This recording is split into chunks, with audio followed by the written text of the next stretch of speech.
السلام عليكم ورحمة الله وبركاته. dhegeystayaal kusoo dhawaada idaacadda SSC Radio iyo shabakada Boocam Online. dhegeystayaal sida aad ogtihiinba magaalada Taleex waxaa lagu xasuuqay oo lagu dilay dad shacab ah oo iyagu ku sugnaa magaalada qaarkoodna la sheegayo in dadkaasi guryaha lagala soo baxay. dadka la dilay ayaa waxaa kamid ah in isagu abwaan ahaa oo magaciisa la oran jiray Maxamuud Awil Guuleed. haddaba qadka telefoonka ayaan waxaan kula xiriirnay qaar kamid ah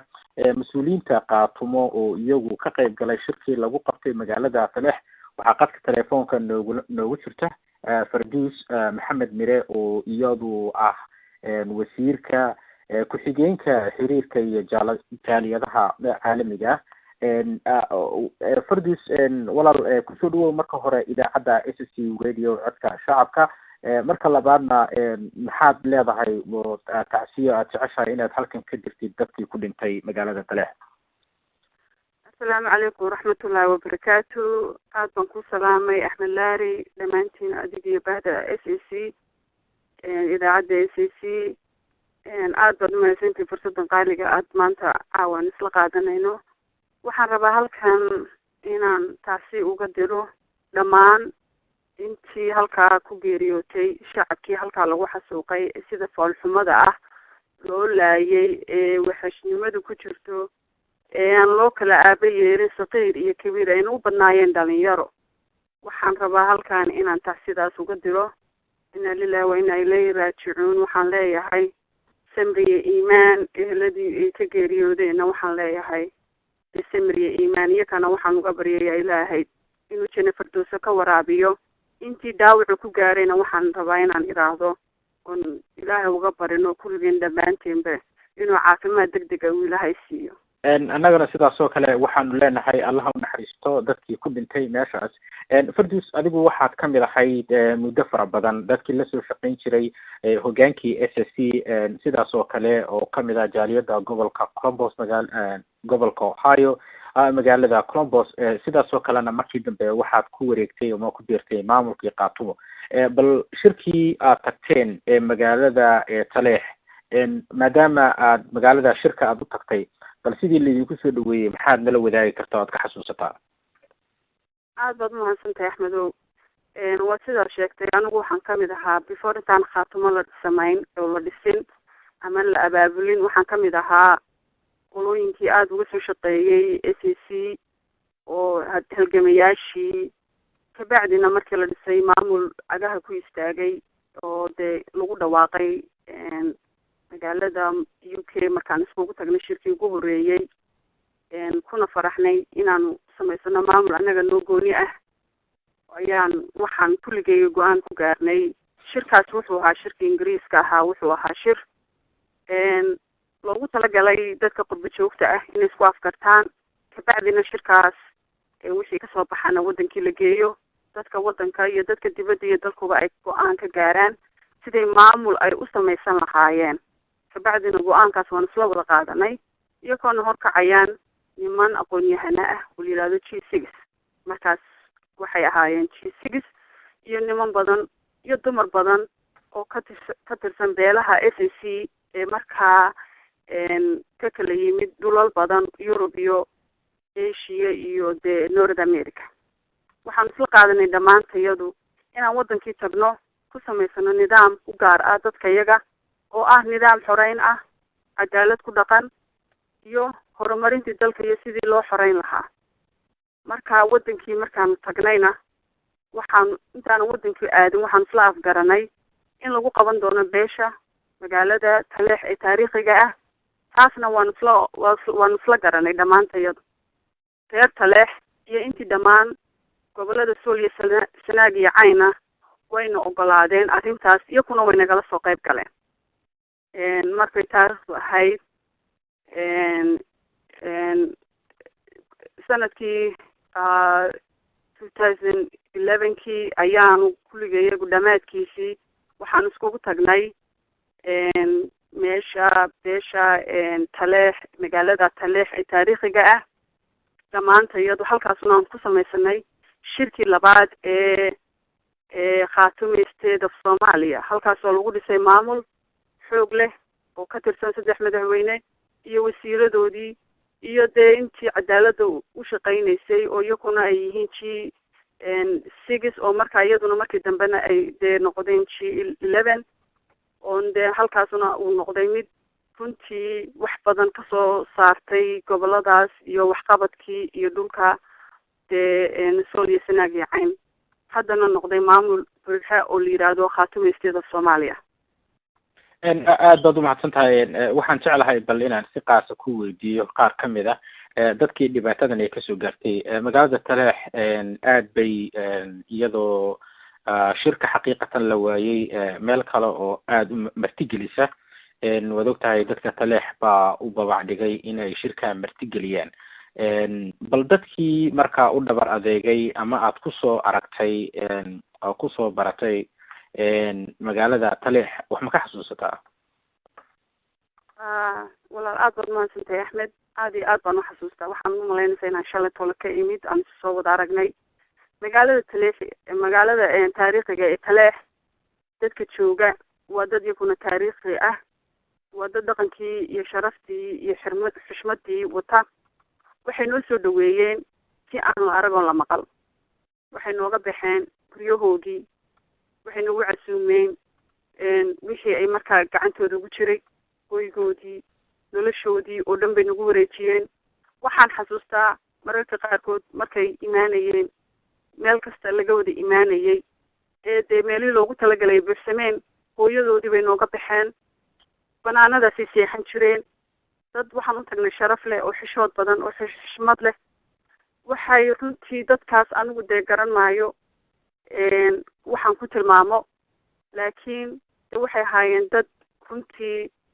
aan oran karo waa dad taariikhda qorayso maantuna ay day dhibaatadan maanta soo gaadhayna dee kama hadli karno horta arrin foolxun baa soo gaadhay laakiin dee dad sharaf leh baan u tagnay gurigaan oo aan deganaa waxaan aniga laygu dejiyey iyo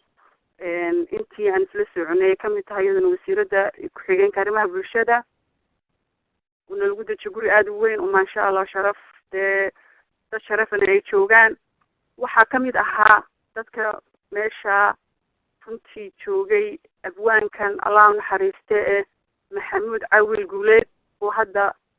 aad meel kasta ka arkaysaan ayaa meeshaan ku wada nooleyn wuxuu ahaa abwaan taariikhdiis kama sheekeyn karo habeenii maalin wuxuu nooga sheekeyn jiray taariikhaha dhulkeenu leeyahay wuxuu noo akrin jiray noo gabi jiray gabayada wuxuu noo sheegi jiray suugaanta aynu leenahay taariikhda maskaxdiisa ku jirana taa nin lamid ah dee anigu maan arag laakiin rag badan way joogaan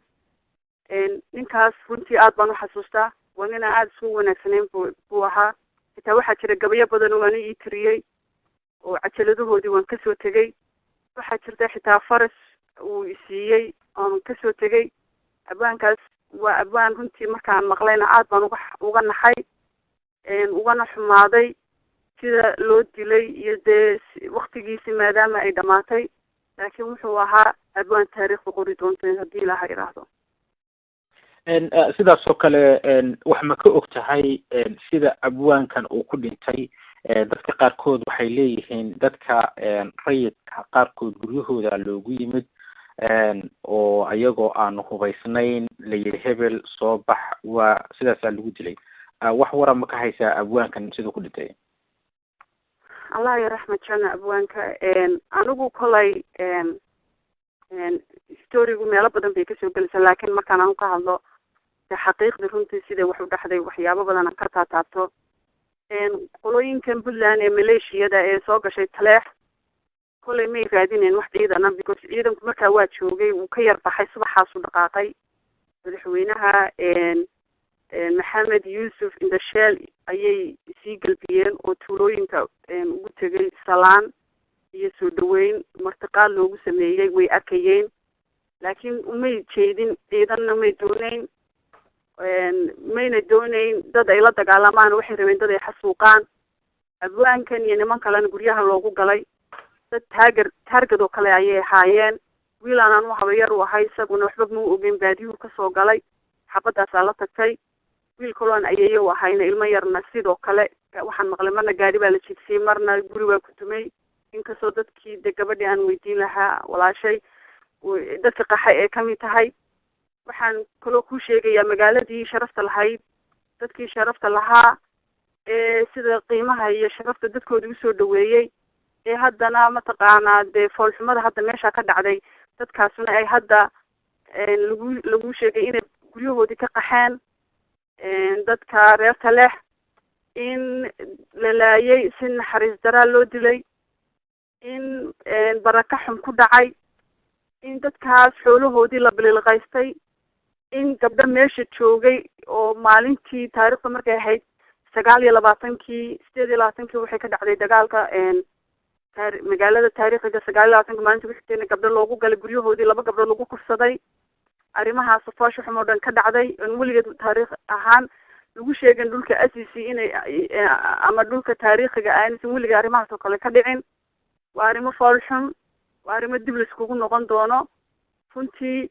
tan oo kale weligeed may dhicin gabdho la kufsado carruur la laayo guryo rag loogu galo wiilashana wiilal waxay iska ahaayeen inta badan wiilal reer baadiye ahaayeen oo dee xafaduha dhabarka inta badana wiilasha dhintay xafaduhu dhabarkay kaga yaaleen oo dee niman dagaal ujeeday ma ahaan waxay ahayn civilian bay ahaayeen aad baan uga xumahay arrintaas annaga iyo shacabka reer Khaatumaba aad baan uga xunnahay waxaanu leenahay nada Allah iyo raxma kole waa qadar bay ku dhinteen gacanka xaq daran baa dishay dee waxaan oranayaa nin kastaba wuxuu u geystay iyo wuxuu if iyo aakhiro dhiftay baa u taala waana la isku soo noqonaya xisaabtu if iyo aakhiraba way taala ifna waan ku wada xisaabtamayna intayda nool anagu kagama hadhayno taariikhdii gashay sayid maxamed cabdullaahi xasan 1800 keedii kale ayaa meesha taala oo rag kula dagaalamay cold blood killer si xun dadkoodii u dilay iyagoo garanaya in dadkanu ay yihiin dad shiciba dadkaasuna anagu kagama harayno xisaab baa noo taala waanu kula xisaabtamayna intaanu noolnahay dhinaca kale video internetka lasoo geliyey tusaysa Axmed Crash oo fadhiya geedkii bardaxa oo aad markaa ka maqlaysid backgroundka ama aad ka maqlaysid baabuurta Land Cruiser dabcan technically ay wadatay Puntland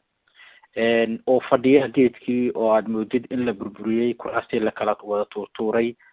sidaas oo kalena aad ka aragtid burburka magaalada qaarkood meelaha ay ku dhufteen qoryaha waaweyn adigu waxaad ahayd dadkii joogay markii Axmed Crash loo dhaarinayay internetkana hadda aad waxaa loo soo geliyaa kitaab Axmed Crash oo gacanta ku haysta kitaabka Quraanka maxay kula tahay oo kalifi karaya inuu Axmed Crash ilaa iyo heerka uu gaaro magaaladii sidaa loogu soo dhaweeyay kitaabka lagu dhaariyay in uu ku dhex dagaalamo waxa weeyaan horta intaana Khaatumo la dhisin Axmed Crash magaalada Taleex uu tagay xoogaa yaryar oo waxaa jirtay arrimo yaryar baa meesha ku kala daadsanayd runtii waana markaa wuxuu ahaa dee qofka keliya ee meesha tegay oo hawshaa kala xaliyey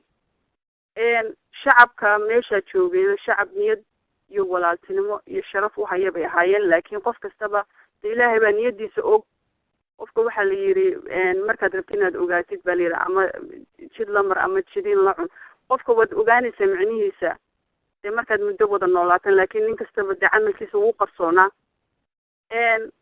Axmed Crash dee siyaasado badan ayaa ka horeeyey kana dambeeya siyaasadda waxaa soo gashay meesha waa siyaasadda Puntland waa siyaasadda Khaatumo soo gashay Khaatumo dhulkeedii bay u diyaar garooday inay dib iyo dheefba ay la wadaagaan dadkeeda Puntlandna waxay rabtay inay dhisato magaaladeedii caasimadeedii in ay madaxtinimo kale ay mataqaana ay halkaas gorgortan ay la galaan marka waxa weeyaan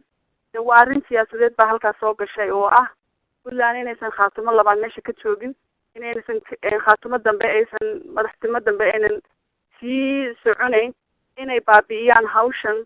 mataqaana Khaatumo ay iska leedahay ama ay farageliyaan dhowr mar bay isku dayeen laakiin anaga u joog weynay maadaama Khaatumo ay u taagan tahay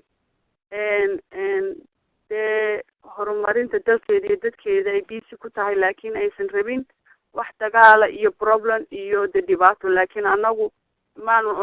oranayno waanu kaga hadhaynaa laakiin annaga ayaa waxaanu u taagannahay dad beel nabad ah iyo wanaag iyo sharaf dadkeeda raba inay ku dhaqaan wixii ay ka badin waayaana ay mataqaana ay kula kacaan arrintan Puntland waxay aragtay faceka hadda kusoo socdaa maadaama ay dadkii reer Sool iyo Sanaag iyo Cayn ay isku tashteen inaysan hawshan usii socon doonin Puntland in ay rabaan inay qolqolad geliyaan inay dadkeedu kala daadato in hadhowna dusha lagaga tuuro dee la yiraahdo hawshaas way burburtay bal dee annaga xaggayga usoo leexda si ay baarlamaankoodana u helaan dadkoodii si odayaashii iyo dadkii wax ka heli jirayna